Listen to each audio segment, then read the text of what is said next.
My name is Schoen, and I am an AgEnder. What is an AgEnder? An AgEnder is an American who is dedicated to educating other Americans about UN Agenda 21. Oh my God, she's a conspiracy theorist. No, that's not quite true. Not anymore. Agenda 21 can be found today in our UN documents, and on most of the websites of most of our federal agencies, and they have now dedicated themselves to sustainable development or smart growth. But Karen, I thought you said Agenda 21. Well, believe it or not, Agenda 21 comes in a lot of different terms. Agenda 21 can either be sustainable development or smart growth. And the reason for that is because the masters of manipulation, the masters of marketing, realize that different words fit different people, and it is easier to change the words than it is to change the people. Well, what is Agenda 21? Agenda 21 is a plan that lays out control for every aspect of human life. Everything will be controlled through this mechanism called Agenda 21 under the ideology of saving our planet. So we have the ideology, we must save our planet. Sounds good, everybody needs to do that. And then we have the plan to do that, which is called UN Agenda 21. Now, is Agenda 21 about saving our planet? Not really. Agenda 21 is really a plan put in place by a group of elite individuals, and I say elite because they have money, and that money has given them the idea that they should have all the money and all the power and all the control because they are privileged. Are they privileged? No. They're only privileged if we allow them to be privileged. So what is Agenda 21 really about? Agenda 21 is really about money, power, and control. And everything that I'm telling you about right now can be seen on our website, agenda21today.com.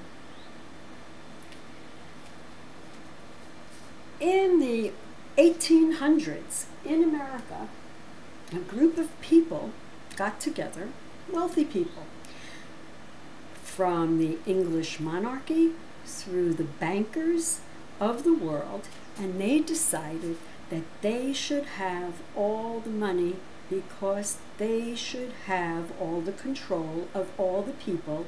They knew better, they were smarter, they were richer, and besides, if they allowed others to achieve the same status, that would dilute the status for them. So they began to put in place mechanisms to bring that home. And how did they do that?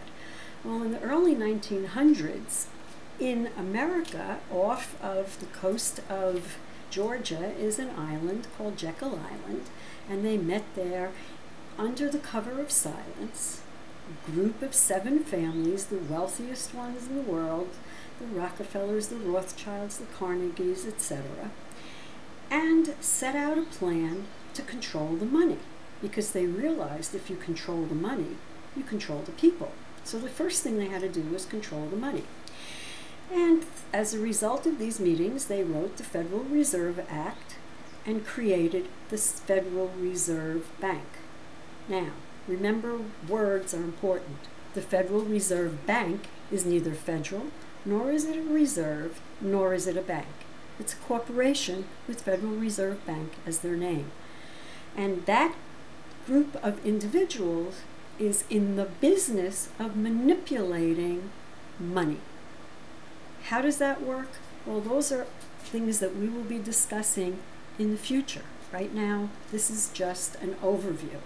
So the Federal Reserve regulates our money supply.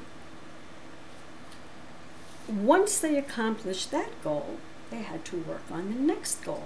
And the next goal was power, followed by control. Well, how do they get all of the power?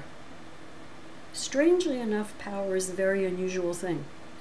And someone can only get power if I give it to them. Hence, we have elections. Elections give the people the power. Well, how do you stop giving them the power? Easy. You change the election. So the things that are in place are fixable if you understand them. The last item is control.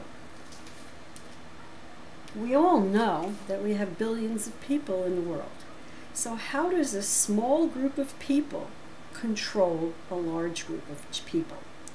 They put in place laws and mechanisms that force people into a certain behavior, and therefore that behavior is indicative to giving power and money to the elite group who wants it. So everything is very, very tied together. So today the understanding is that UN Agenda 21, under its different names, Sustainable Development and Smart Growth, are nothing more than a mechanism for an elite group of people to get money, power, and control. Very simple. Thank you.